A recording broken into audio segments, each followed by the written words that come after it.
Hi there, or welcome back.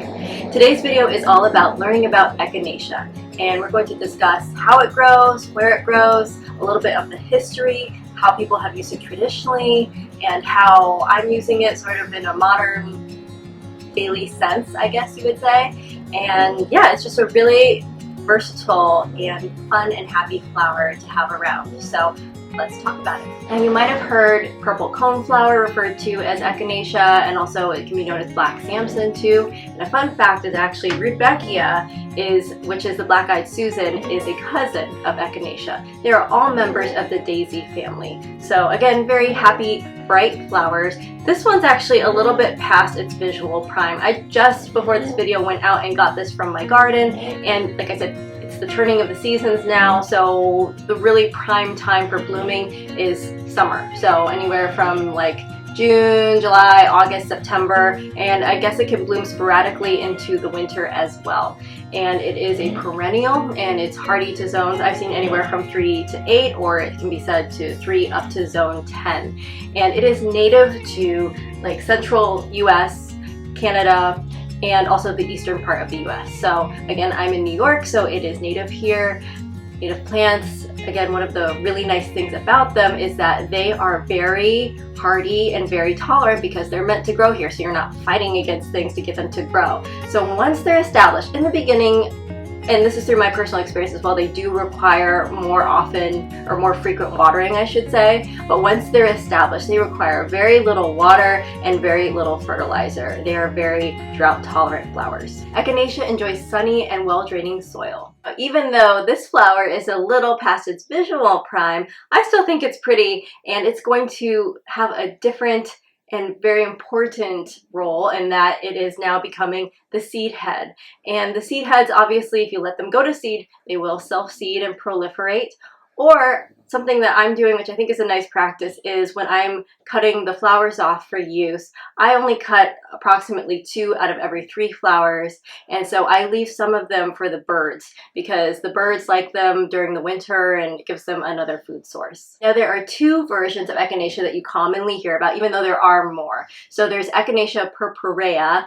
You're welcome for all the mispronunciations you're going to hear throughout this video. That is what I have here. And then there's also Echinacea angustifolia. And that one you hear more in the medicinal sense, although it is said that Echinacea purpurea is still very good for medicinal uses as well. And the difference visually is that Echinacea purpurea is more vibrant. It's that deep purple, whereas the angustifolia is going to be a little bit lighter of a purple and less showy of a flower. Now, because Echinacea is native to the Midwest portion of the US, the Native Americans, the Plains Indians that resided there, used it for over 400 years to treat an amazing variety of things. So when I was looking at all the uses that they had for it, it was to treat things like syphilis, recurrent infections, viral infections, toothaches, snake bites, ulcers, persistent wounds. The list kind of goes on and on. So it was clearly a very valuable flower in their medicinal toolkit. Echinacea gets its name from the Greek word echinos, which means hedgehog or sea urchin. You can see why. Let's talk medicinal use. So when you hear of Echinacea being used, as I mentioned before, they're usually referring to Echinacea angustifolia, and they're usually referred to the roots because it's known that the roots contain a high amount of volatile oils within them. However, there have been some scientific breakdowns where they've studied both the leaves and the flowers, and they have shown that anything above the ground is actually higher in polysaccharides, which is what is supposed to boost or modulate the immune system. So it's not just the root. And in fact, this year for me personally, this is my first year that I've really grown enough Echinacea to pull from, because I just planted it 2 years ago. And so I don't want to pull up the roots yet because they say you should wait at least 3 years before you dig up the roots. And even then, I'm probably just going to want to spread it to other areas in my garden because I do find it so useful and pretty to look at. So it will be a while before I'm actually using the roots myself, unless I buy it, which I might. But just know that you can use the entire flower, and in fact the entire flower might be really great for you too. Now, if you're using Echinacea, know that it is best to treat it right as you notice symptoms of, for example, if you're using it for a cold, right away, like, or a flu. So when you start to get congestion, you might start to feel lethargic, you're getting that sore throat, and that is the time when they say scientifically that you are supposed to start taking Echinacea. You can take it, they say also in liquid form is best as opposed to capsule form. So for me at home, I'm making a tincture out of it. And the flowers are about 4 to 8 inches long. The leaves are 2 to 4 inches long or so. You can chop them up, including this spiny bit. And what you do is you can tincture them. This is my tincture here. This is vodka.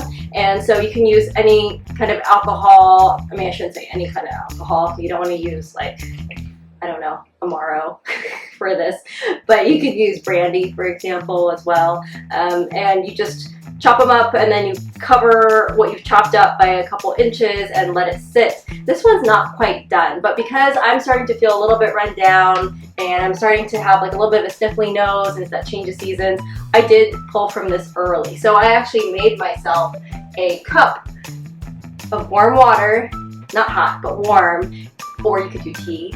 And I added 1/4 of a teaspoon of the Echinacea tincture to it, and I'm taking it 2 to 3 times per day. And that is supposed to alleviate the symptoms of the cold, shorten the duration of the cold. I think the study said about 1.5 days. So again, because, you know, it's one person and to keep all the variables the same, am I going to know exactly whether or not this is working? No, I'm not going to. It's just sort of a feel for it after multiple uses. I do have traditional cold medicine at home, which I do keep around for if my symptoms are acute and I just need to, I have some sort of obligation or something that I have to be at or do, I should say. So if I have to just like sort of power through it, then I do have that medication. But I do try to treat most things that are non-emergent with herbs. So this is one of them.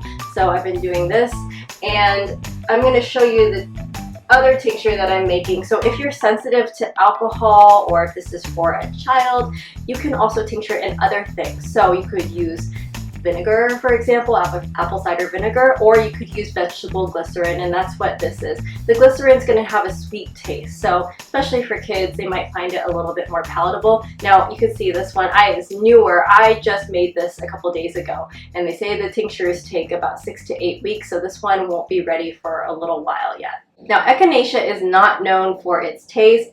Let's taste this mixture, see what it tastes like.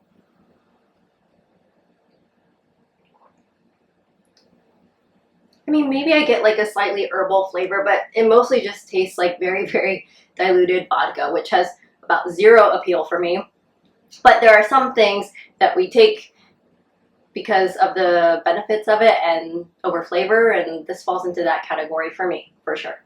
Now, this is not exhaustive, and obviously, as always, don't believe me or anyone. Do your own research, go to whoever you trust for your health advice, because your situation is going to be different. But you might want to think twice if you are pregnant or breastfeeding, because there hasn't been tons of information out on how that affects pregnant women or women that are breastfeeding.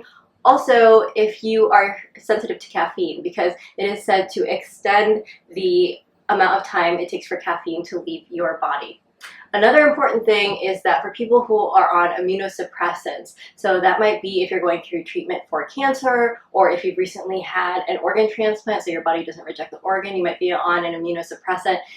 The Echinacea, because it's like an immunity booster or modulator, is going to work against that. So that's another group who should probably steer clear of Echinacea. Now, due to its anti-inflammatory properties, Echinacea can be combined with myrrh, usually in a powder form, to treat sore throats. If you're interested, let me know in the comments below, and I will keep you updated on my journey with Echinacea, because the more years I have and the more experience I have with it, the more that I can share.